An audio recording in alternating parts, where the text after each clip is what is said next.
Thanks for staying with us here on the show. It's time for us to get into our next conversation. Good living this morning.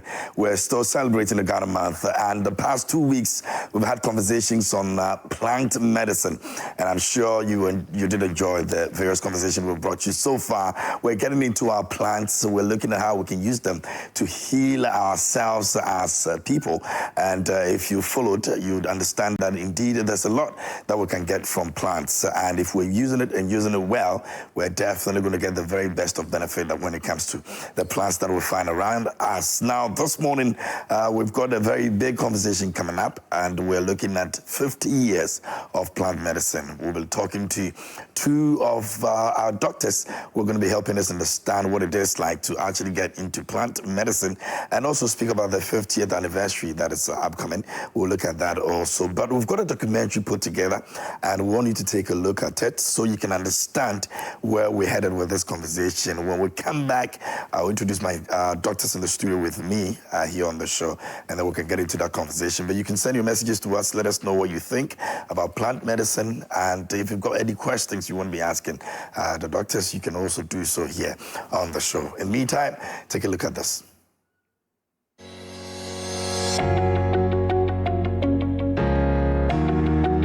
For 50 years, the Institute of Plant Medicine has been at the forefront of harnessing the healing power of plants, transforming indigenous knowledge into groundbreaking scientific solutions.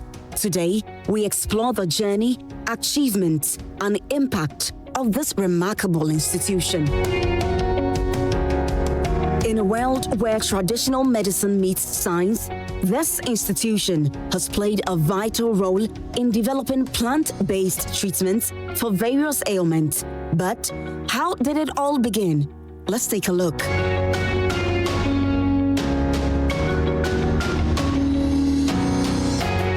The vision of the Institute is to research, validate, and commercialize medicinal plants for healthcare solutions. The Institute was a response to the growing need for scientifically backed herbal medicine in Ghana and beyond. And I have here Dr. Kofi Donko. I want you to tell me about... Please, just fill me in first. Okay, so we are in the phytochemistry lab. The phytochemistry lab is a lab that we carry out our extraction. When I say extraction, I mean trying to get out the active ingredients that are in medicinal plants that elicit the medicinal properties. So when you take a drug, you have some active ingredient in the plant that is able to give you the medicinal response that you get when you take the drug. So this lab is responsible for that. It's responsible for trying to extract the active ingredient, and then after extracting them, we are able to study and know what activity these ingredients or compounds have, the effect they have, the negative and positive effect that they have. So basically, it is a chemistry. Once the plant material is applied to us here at the phytochemistry department, our interest is to extract the medicinal principles or constituents in the plant material. Now, the solvent we use for the extraction is ethanol. This is an example of an extraction that is going on here. For this particular plant material, is called Pacatina. It is, the leaves is used for treating asthma. Now we are looking at the possibility of trying to use the stem, which is normally ignored. So we are embarking on this extraction to get the medicinal constituents in the stem of Pacatina. Now this is the extraction that is going on. You soak the plant material in ethanol, leave it on for 3 or 4 days. The term we use is cold maceration. Now, after 3 or 4 days, and extraction is completed, what we do next is to use a machine called the rotary evaporator, and that is the machine at the other side. Let me take you there.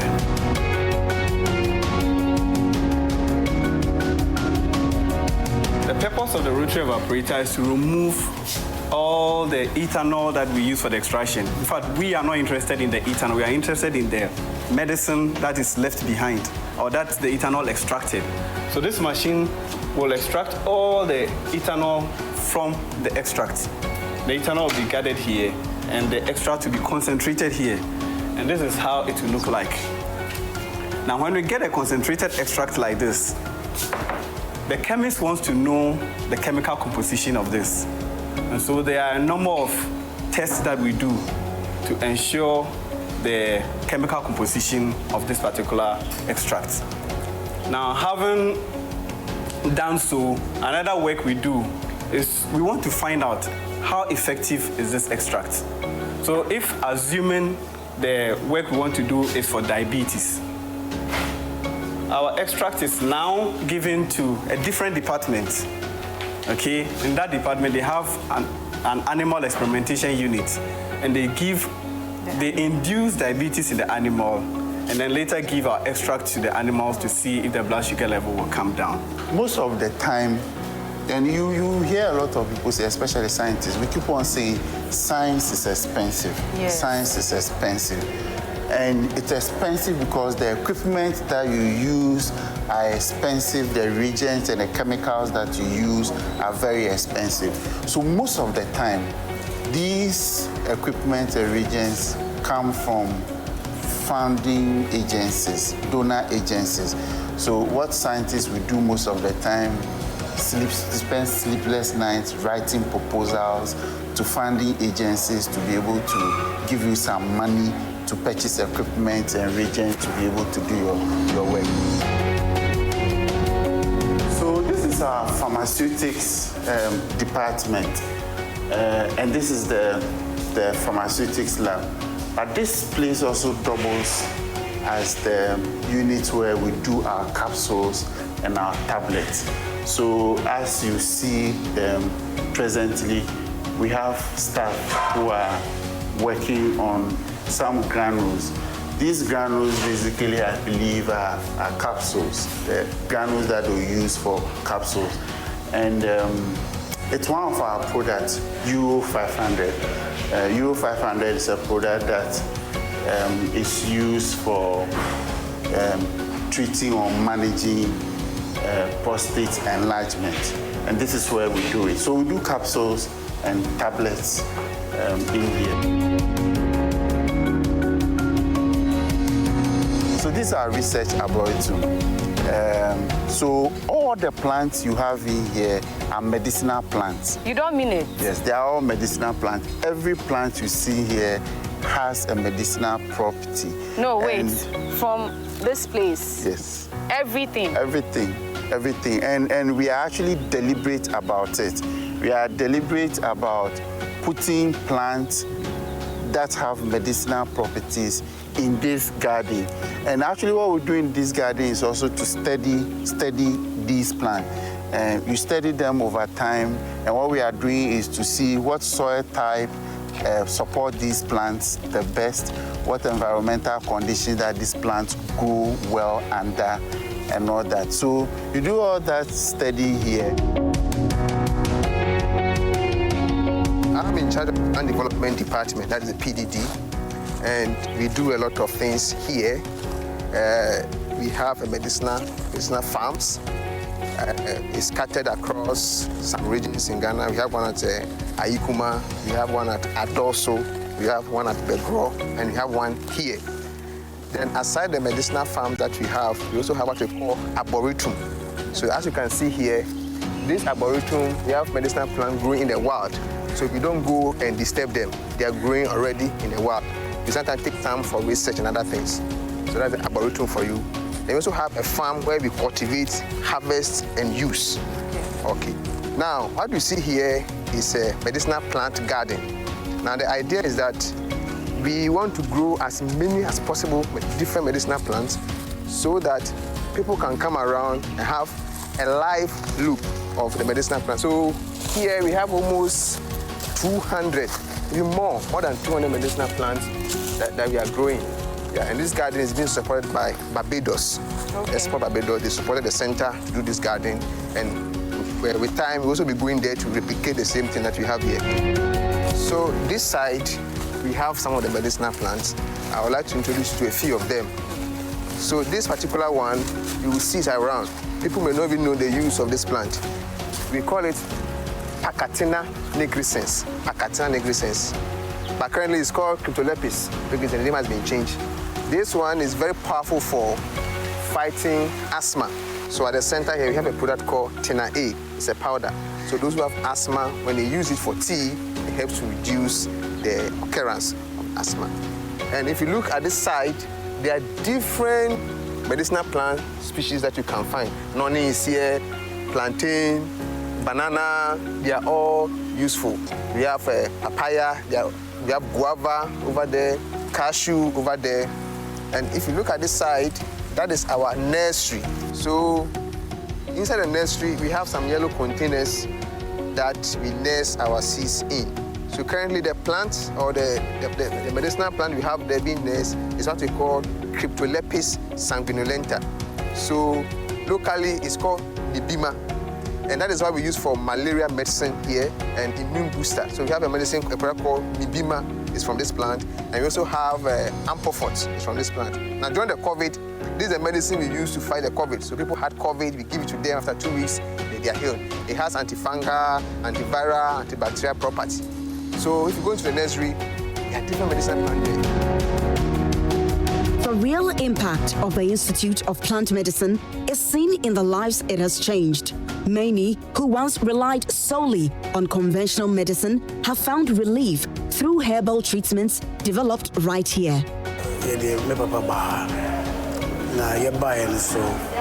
Now, but now he's working. On my 2 weeks, and then but you see how now I'm not different. Until about review, until very recommended others. I'm person we have medicines. I'm waiting about medicine. As the world moves towards more sustainable and holistic healthcare solutions, the Institute of Plant Medicine remains committed to pushing the boundaries of research and innovation. The center was established in 1975, and so this year we are celebrating our 50th anniversary, which we want to celebrate in grand style because the center have made a lot of achievements. If you look at the Center for Plant Medicine Research, it is one unique institution in the country. We are involved in the entire spectrum of herbal medicine production. And that is, we have herbal medicine farms where we plant some of the plants that we use in production. We have a department for that looking at identification, the taxonomy. We also have other research departments like pharmacology, where we look at the effectiveness of the medications. We have done a lot of research over the years, and this research have led to the production of medications that are very effective. Moving forward, our plan is that we will improve upon these products that we have done. So, for example, producing more solid dosage forms that are very easy to carry and export. We also want to expand the production of these medications. And also, we want to ensure that our clinic is well equipped and ensure greater integration of traditional medicine into the conventional system of medical care in the country. For 50 years, the Institute of Plant Medicine has been a beacon of hope, blending tradition with science to improve lives. As they look ahead to the next 50 years, the future of plant-based medicine has never been brighter.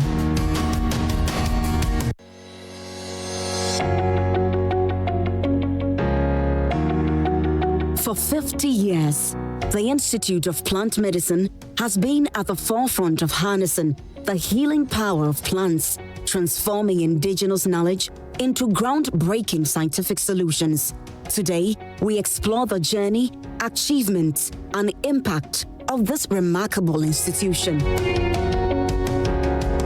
In a world where traditional medicine meets science, this institution has played a vital role in developing plant-based treatments for various ailments.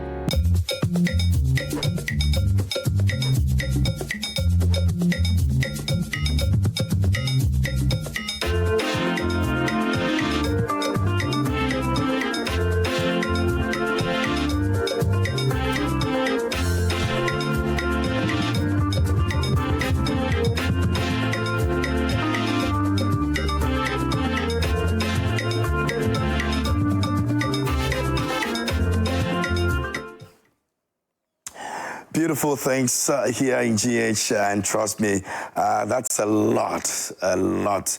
After 50 years, still stronger and is still doing very well. In the studio with me this morning are representations from the Center for Plant Medicine Research, and they are here to let us know what it has been like in the last 50 years and what the future looks like as far as your 50th anniversary is concerned. Dr. Kofi Donkor is here with me. He's the head of Research and Innovation Center for Plant Medicine Research. Doc, good morning. How are you? Good morning. Good morning. Thank you for having me. And congrats. 50 years, that's a lot. Thank you. Awesome.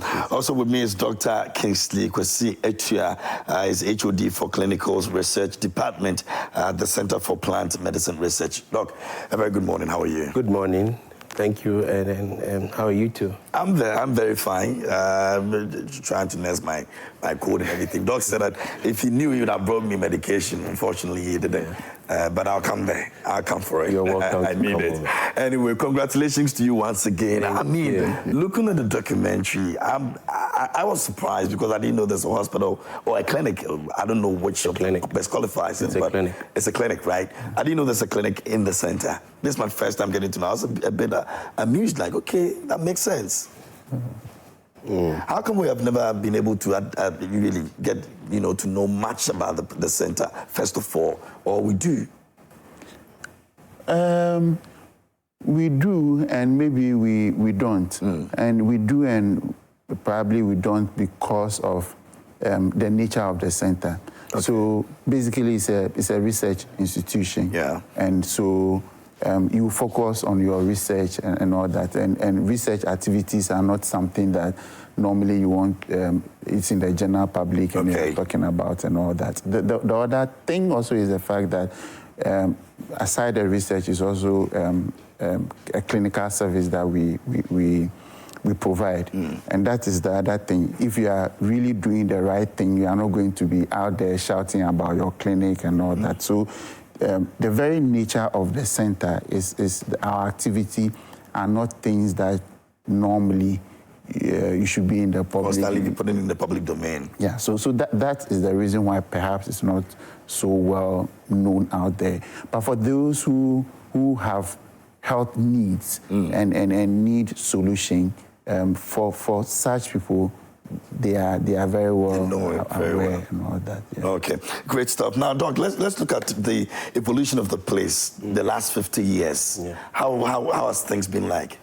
All right. So, like my director indicated in the documentary, the center was established in 1975 through the efforts of the ever-famous Dr. Okoa Mpofu. He was a medical, Western-trained doctor like myself, but he had a great love for arts and culture. Okay. So because of his passion for traditional medicine, I think through the then government, the institute was established initially to provide clinical services.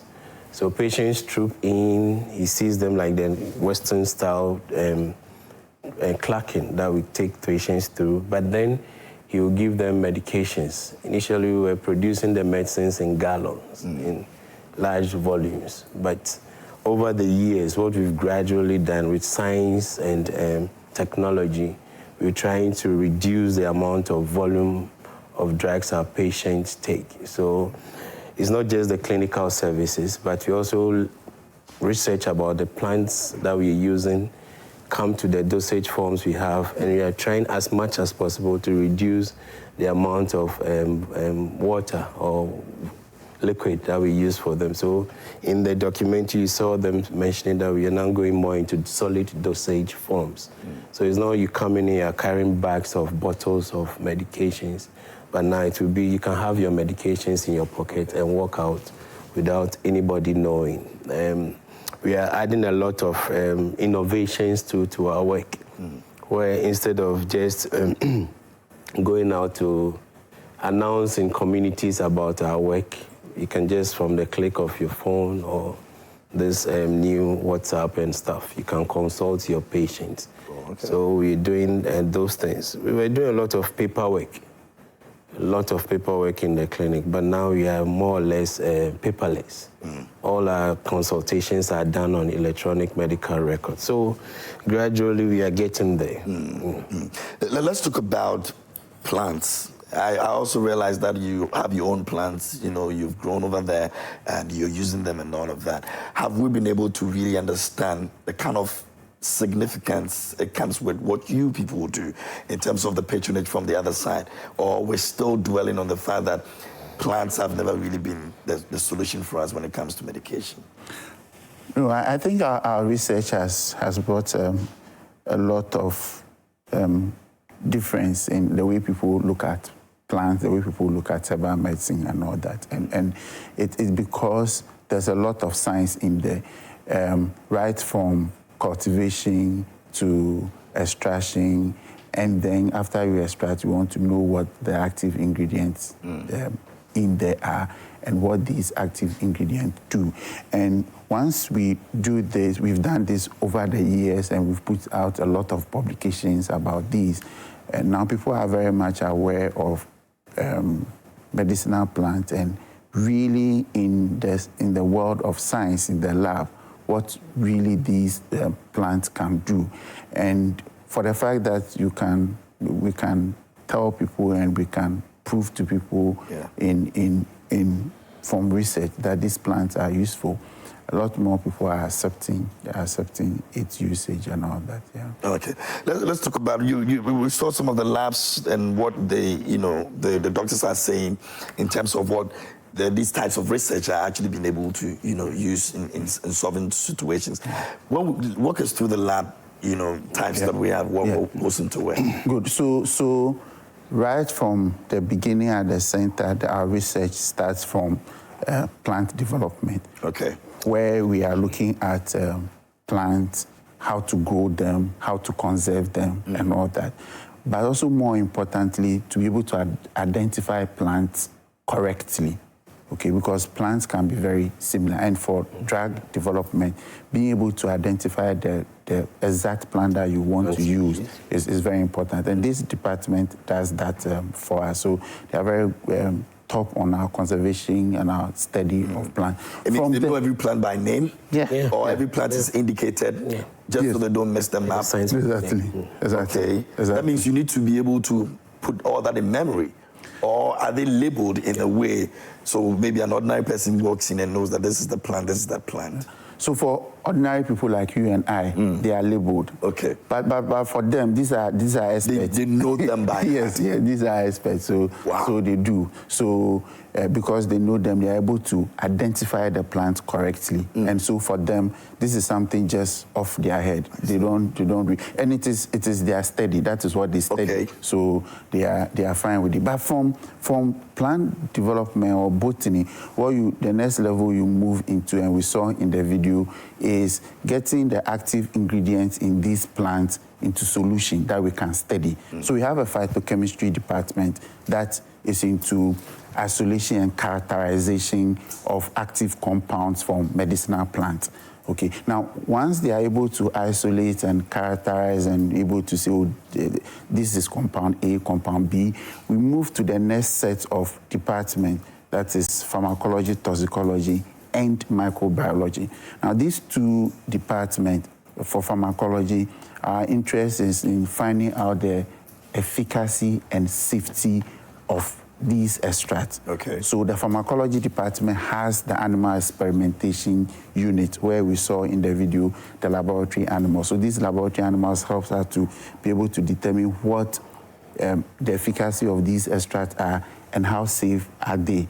The microbiology does the same thing, but they have more focus on looking at effects of these on fungi, on bacteria, and on virus. I mean, microbes that cause disease in humans. So these two departments jointly work on efficacy and safety. Okay. And once to catch you, it means that the laboratory animals that we have there react just like the same way human beings will react to the medication you give. Yes, to some extent. To some extent. So we are able to extrapolate. So, okay, you give this product to animals, this is how they are behaving. We will be able to hazard a good guess that if you take it to humans, this is probably it will end. So it's not 100%. No, not at all. No, it's not, because these are different organisms, and we react differently. Okay. So it will not be exactly the same, but it gives you a fair idea how it will react in humans, or how it do in humans. Then, once we are able to establish that, look, this extract from this plant has this activity and it is safe at the preclinical level, then we go to the next department, which is pharmaceutics. They are into formulation, so turning that extract into a drug, into a product that people can take. Now, but it's not just formulation. When they formulate, they also carry out a number of pharmaceutical studies to make sure that the product is actually a standardized product for human consumption. And once we formulate a product, we go through the pharmaceutical studies and the product meets all the pharmaceutical standards, then we move into registration for herbal medicine. For what we do at the center, we move into product registration. So you submit to the FDA with all your analysis, and then the FDA can register the product for us. And once we have the registration, then we move to production, where we produce in commercial basis and able to serve our clinic and serve the general public. So these are the various things we go through to come out with the medicine. Dr. Tia, let's look at the services you provide in your clinic as well. I know most of the things, the products that you make, also goes into that place. Yeah. What are some of the services in terms of clinical services that you give? All right. Thank you very much. We provide general medical consultation. When you have a condition, you walk in like you do in any other clinic or hospital, where we have professionally trained medical herbalists from KNUST or medical doctors. So they have also training in our products. So we understand the pharmacodynamics and the pharmacokinetics of the drugs to weight the effect of the drugs on the human body and the effect of the human body on the drugs. Okay. So that when we are giving it at the right dosage, at the right timing, at the right quantities, so that your patient does not come out with toxic or side effects. I want to make this statement clear. Herbal medicines are drugs. So because of that, it doesn't mean that generally they are safe. Okay. It means that we must add science to it. Mm-hmm. So when we are giving these medications out, we monitor them. So aside the general clinical consultation we give them, we also have our clinical studies. Because these drugs have been given for the past 50 years. We need to come out with evidence. Yeah. We also have our lab services available, where when you walk in, we will do tests, hematological tests, full blood count and the rest. We do our serology tests. We do our biochemical tests like the liver function test, kidney function tests, cholesterol tests and the rest. We also have our microbiology unit. We also have our diagnostic center. So that scan center, where we have our scan on standby in case we need to scan you and do our imaging test, we have it ready. So it's just like any other setup in the Ghana health service system. But the only thing that differs is that the end product of your visit to our clinic, you take home herbal medicines that have been duly prescribed by a qualified prescriber. Let me also make this note here that herbal medicines doesn't cure all. Mm-hmm. Where we see that your condition may need a specialist attention, we are quick to refer. As a medical doctor, I belong to both worlds. Yeah. So where I see your situation needs maybe surgical intervention, I don't delay in handling you with herbal medicines. We refer to the eye specialist, we refer to the cancer therapists or the oncology units. We refer to wherever we feel that the herbal medicines may be part of the whole for taking care of you, so that we don't unduly delay our patients for prompt help when they need it. Okay. Now let's talk about some of the tests and the laboratory services that you provide and some of the sickness. Maybe you can mention some of them so that people can get to know that, okay, when you make your way there, these are some of the things that we'll be looking out for. All right. So I would say we handle all forms of cases now because the center has evolved so much. Initially, when I joined in 2007, top of our list, you have malaria, typhoid, and all these infectious conditions. Now, when you look at our trend analysis, which we even went through yesterday, you've seen that there has been a big sway towards the non-communicable diseases. So you can walk in for your malaria treatment, for your typhoid medications, for your urinary tract infections and the like. But now we are getting a huge chunk of patients coming with hypertension, diabetes, some even with cancers. Wow. So it means that we have to be on top of our game to be able to handle such patients. Because this whole range, there are patients who've gone round. They've been to your unit, we referred them to the specialists for maybe kidney test and the rest. They've done whatever they want to do. And some still come back. Asking you to find solutions for them. So sometimes it's a bit difficult because you have to balance your treatment very well. So if anybody has any condition and want to come see us, we are open to handling what we can and then referring or communicating with the other side to when you need help with any other treatment that will prolong your life or improve your quality of life. Because when you look at the WHO protocols, it says that you should not do no harm. So when you are handling a patient, what we want to do is to help them improve on their before and after coming to see you. And I'm excited about the fact that when the need arises for us to make a referral, we will, diligently and happily do so because of the kind of perception that we've had about herbal medicine and how people want to, at all costs, gather all herbal medicine, herbal plants together to ensure that they heal, even when they know that it has to be taken to a different level. As the perception that is out there. So I'm excited that we're taking a critical look at it. Let me tell you this. I just referred a 27-year-old lady to Korle Bu because she had gone round this other centers with a breast lump. Immediately I saw that different size, referred her to do a biopsy test, and she has an invasive carcinoma, cancer grade 4. We're running out of time. You cannot delay in handling such a patient with herbal medicine. No. Maybe herbal medicines will work, but the stage at which she is in now, she's young, she's not giving birth, you need to quickly send your patient for the care that she needs now before it spreads to other parts of the body. So I think that's one thing about us. We don't delay you. And we are quick to give you the service that you need. Great. Speaking of research, it comes with a lot of cost. I know over the period you would have to invest a lot in terms of machines that you would even need and all that. You mentioned in the video that there are some grants that actually come in. Can we talk about some of them and how people can or other bodies can also help in giving us some help? So maybe I'll be quick and brief about this. So in the past few years, maybe 3 major grants that have made a lot of impact in our institute. The Ghana Skills Development Fund, a year and a half ago, gave us close to 400 million Ghana cedis. This was to help us to convert our liquid dosage forms into solid dosage forms.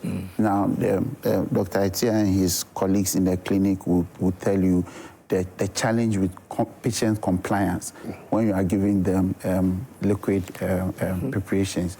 Drugs are generally bitter, and for herbal medicine, even much more. So if you are giving a patient a liquid product, because it's bitter, sometimes the complying becomes a problem. The other issue is also even measurement. So you tell somebody 2 tablespoons full, the table, good. I think it's something happened to me yesterday. I'm supposed to take the medication for my situation, and they tell me, oh, you have to take 2. I'm like, but 1 is enough. I started fighting it and all. Yeah. So liquid dosage forms present a challenge with patient compliance. But these challenges are much reduced in solid dosage forms like tablets and capsules and granules and teas. So the Ghana Skills Development Fund gave us money to do that, to help us to convert most of our liquid dosage forms into solid dosage form. And of course, in that process of converting, you also need to do the pharmaceutical analysis. So also, the money was also to buy pharmaceutical equipment to be able to do the pharmaceutical analysis after the formulation. Then we also got a grant from Ghana, GIZ. So we do, in our facility, we do vaccine potency testing. And whilst at it, when we started doing it, we came up with a number of challenges. And GIZ, we wrote a proposal to them. They agreed to fund us to the tune of 170,000 euros to buy equipment to be able to improve on our testing for vaccines and other biological products at the center. And then the last one I will talk about, also to the tail end of last year, we got a grant to the tune of $400,000 from Seeding Labs in the US. And these grants were to also buy a number of research equipment. These equipment are in. We are starting the process of installing them. So these grants have been very useful. And over the years, we've won grants like that. And really, these are the things that have helped to build the various labs at the center. Where they are right now. Yeah. In that case, is it safe to say that they've helped in production-wise, or we still need more assistance in terms of making sure that our production moves to where we want it to move to?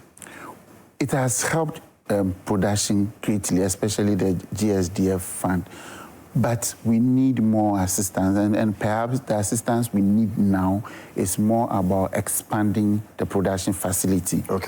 And once we expand the production facility, then you will need more equipment in. And this time, the more equipment you are needing is about increasing volume of production.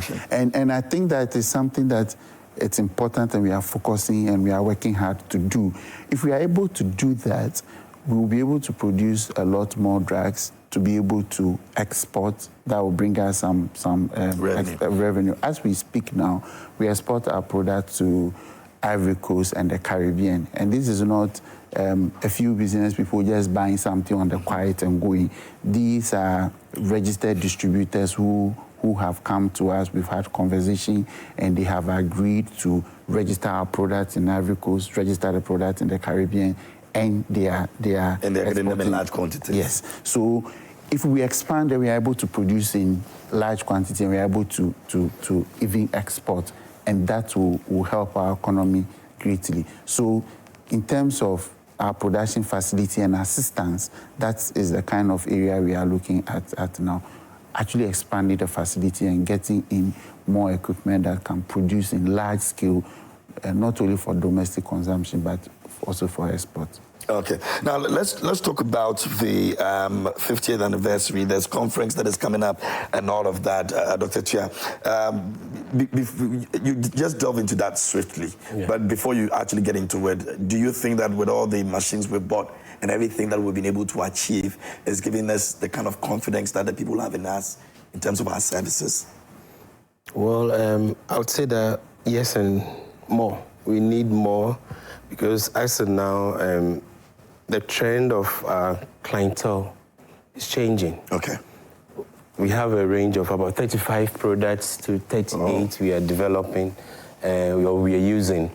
Initially, we had only people within that enclave visiting us. Now, when you look at our statistics, we are getting people from Accra, Kumasi, other parts of the country. We've not even reached the northern part yet more. But on weekly basis, we are having international call-ins. Correct. Benin, Togo, Cote d'Ivoire, USA, UK, individuals are sending the medications through the mail to their relatives and friends abroad. So we need more. Already we're struggling with the conservation of some of the plants. We need to grow them in larger plantations. So we need more help in that regard. We need more help with the production, because if, let's say, we're just targeting, let me tell you, the herbal medicine industry is a $233 billion US industry. And it's expected to grow by 8.32% per the compound annual growth rate mechanism to about 433 plus in the next 7 to 10 years. So it means that if you want to catch up to where China and the rest are, we are still lagging behind in terms of technology and then support. So we need more help. And this is where we need more help with public partnership, public-private partnerships, pharmaceutical companies coming in. Because aside the years of usage of the herbal products, we now have to delve into clinical trials, properly standardized clinical trials, which we've not even gotten there yet. And that is a very expensive field to venture into.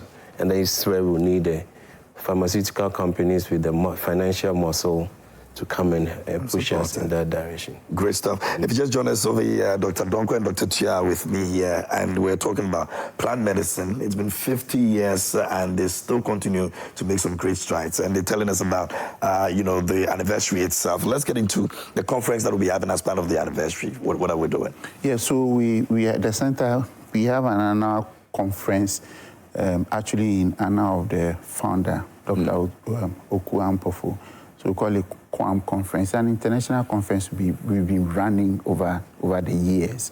And this year, in partnership with some of our collaborators in the Caribbean, we're actually having our conference in Barbados. Okay. And it is from the 8th to 11th of April. And we are looking at, as always we've done, having scientists from all over the world, from the US, from India, from Nigeria, South Africa, a lot from Ghana, and all that. So we'll all be converging in Barbados from 8th to 11th for our annual scientific conference. But because we are 50 years, this year, the opening session of the conference will also be the international launch of our 50th anniversary. And of course, beyond the conference, there will be a number of activities that we will also have back in Ghana as part of the 50th anniversary celebration. Okay. Now, beyond that, what are we also looking in terms of helping people to understand where we stand and where we intend to take herbal medicine to? What are we doing to make sure that we're able to drive home that message as well? All right. From our perspective in the clinic, integrative medicine is the way to go. When we are being trained at medical school, we frown upon herbal medicine as being a major cause of kidney disease or kidney problems and liver problems. I have a personal mission to prove that we can use our locally manufactured products to treat disease without necessarily causing kidney or liver or organic problems. So in view of this, we're having public outreach programs this time around to make people more aware about the rational use of herbal medicines. Just because it's natural doesn't mean you can take any quantity you want. Like he said initially in his statement, herbal medicines can look so similar. There's this plant when you touch it, the leaves close. Yeah. One species has the red stalk. The other species is green. If you're not careful and use the red stalk, you're in trouble. I see. So it means that we need to make the public aware of the rational use of herbal medicines. And we intend to do this through media engagement, talks with schools. We're having medical outreach programs in certain designated communities to tell them about the rational use of herbal medicines. KNUST produces trained professionals called medical herbalists. I trained in that before doing medicine. And for the past, since 2005, every batch of medical herbalists that are trained passed through the center. So we intend to make their training to more rigorous because we need our colleagues to sell the idea that herbal medicines work. And with evidence backing it, we can project it higher and further. We also intend to have more, through technology, to engage with international clientele. Because now we get calls from outside. We've used all these medications. We now want to try other alternatives. So it is an area we're also looking at seriously, whether we venture into the telemedicine arena. We can consult and then send our medicines to people outside. So for us, we feel the future is bright because we have something good. We shouldn't wait for the West to tell us it's bad. They take it from us, research on it, and bring it back that it is the best. We buy it expensive. We buy it expensive. Where we can develop our own and give it out there. And I tell you that if the government will even get involved, like they've been doing, but we need more from them. And there's that integration, the government integration on herbal medicine. Yes. It started with 18 units at certain GHS facilities. Now we have trained medical herbalists in 55 across the country, 55 units. They take our products on weekly basis to the various units they run.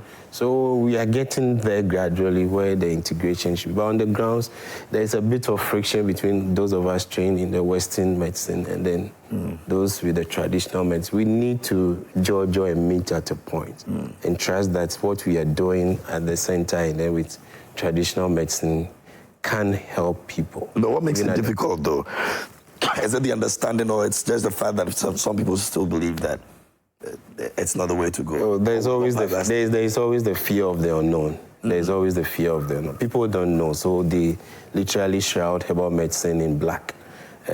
It's the understanding that some people are lacking. I was in China some time back, and one professor said, if we use herbal medicine and it is bad on the health of our people, how stupid must we be then for giving our people toxins or toxic things to take in? It means that there is something good there that they are doing, which we can also copy from them. In Dimona, Israel, most of them don't consume orthodox medication, and they have a longer lifespan than us. In Japan, they have very, very, very engrossed in herbal medicines. They are herbal teas they don't do without in the mornings. And you see them living longer. We even buy some of them into the country anyway. Voila. I don't know how many people are taking local tea or whatever it is. There are always foreign ones that we're cherish. But we have ones that we can equally develop and then project very well. Great. Before we go, is there any other thing you want to, as it were, tell the public with regards to the 50th anniversary or maybe plant medicine? Well, so it's more about plant medicine for the 50th anniversary, like we said already. It's a whole year thing, but it's more about plant medicine and what we hope to do in the coming years. And for us, our focus is on two major things. The first one, looking at clinical trials. Sometimes this friction that you see exists between orthodox and herbal medicine or traditional medicine. These frictions exist not in vacuum. There's actually some should I say, reason, and you need to be fair to people who are trained professionally. And one of the things that we want to do going forward after doing this over 50 years is to make sure that we move herbal medicines into clinical trials.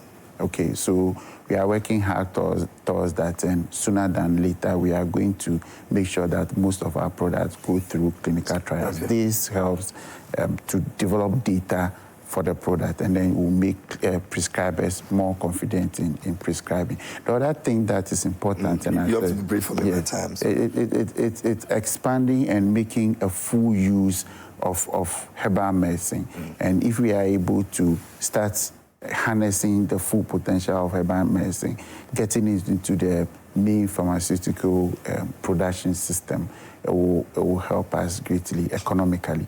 And that's another thing we are looking at doing, partnering with pharmaceutical companies and getting them to go into the manufacture of herbal extracts. Okay, very well. Thank you very much, Dr. Kofi Donkor and Dr. Kingsley Kwesi. You have joined us this morning from the Center for Plant Medicine Research, and that's been our conversation on Good Living. We're back again tomorrow at 6 a.m. Thanks for watching. My name is KMJ. Rosalind Philip was here with me.